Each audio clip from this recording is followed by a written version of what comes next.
Hello, everybody. My name is Cristino Chavez, and I am a cis male, gay, Latino boy here in New York. And I will say one thing about me is that I am a victim of the traumas of the legal system and being as the trauma through just being a first generation Salvadorian here in the United States.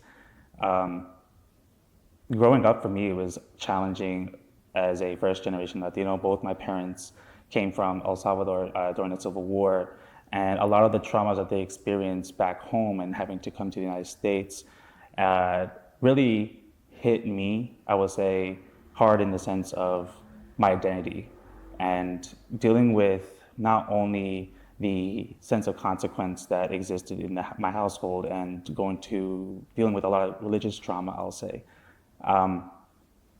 Much of the pain and experiences I've had growing up was not being able to be my true self, not being able to express how I want to express myself. Growing up, I guess, for me, what was challenging was being able to find that support.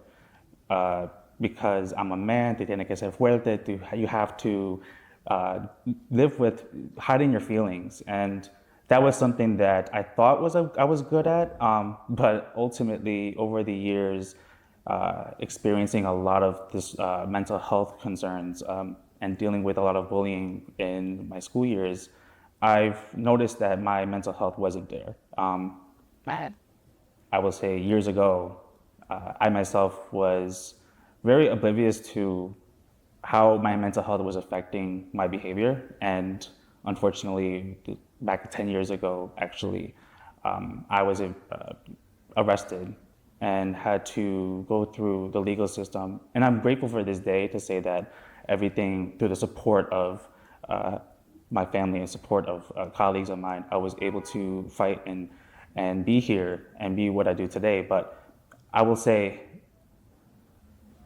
it really hits when you realize how much we ignore our mental health. Especially as a man, not being able to talk about emotions at home. I don't think really people understand how hard it can be speaking to immigrant parents when it comes to mental health. Being able to say, you know what, Mom, I'm experiencing depression right now, or I'm just feeling like I don't belong here, or I just don't feel like I'm worthy enough. It's always that projection of, well, just go to church, pray, relax, you're gonna be fine, you're overreacting. And it hurts, as much as we don't wanna talk about it, it hurts us a lot. And I had to really experience something life-changing for me to realize that my mental health is a priority. 10 years have passed, and even to this day, I look back and I think about the traumas I've gone through, even how it affects me today. But I will truly say that with the support that recommended providers, I was able to just find the resources for me, and it gave me that sense of purpose. It made me feel like I'm not alone in the situation, and as hard, like the hardness of it, the hardships of it, it throws us off. And I think sometimes we just feel like we don't have the help. And I'm just happy to say that for me, I was able to get myself out of that. But as a Latino first generation man, this is not something that only happens to me. And I think what is important for us to understand is that we as a community have to stay together.